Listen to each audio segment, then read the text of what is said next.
Isang malapig pong hapon sa ating lahat. Medyo nalamin dito yung Benguet.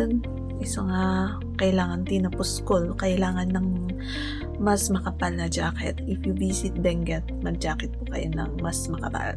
Kasi lamig na lamig po talaga dito.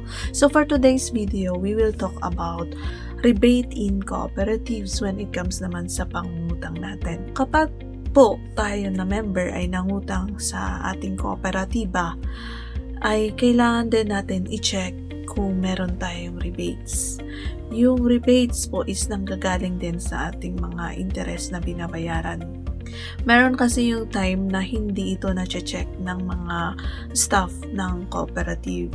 Minsan nakakalimutan or minsan dahil sa kinabisi po nila, kaya po kailangan natin maging responsible as a member na tumingin or mag-check ng ating mga rebates sa isang kooperatiba. So kunwari nangutang po tayo ng 100,000 sa isang kooperatiba at dahil 12% po yung interest, pero diminishing po yun kapag monthly ang gagawin natin. Kapag sinabi nating diminishing, pababa at pababa po yung interest na binabayaran natin, unlike sa bangko is straight. Ang rebate is applicable kapag nangutang tayo tapos yung interest ay kinuha agad sa atin.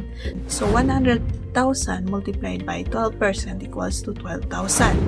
So 12,000 po yung binawas po sa inutang natin na 100,000.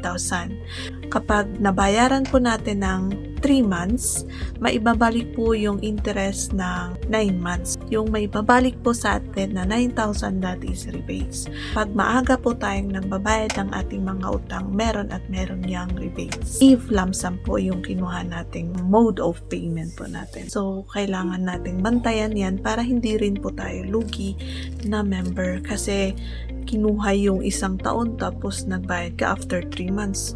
Siyempre, merong maibabalik po sa'yo.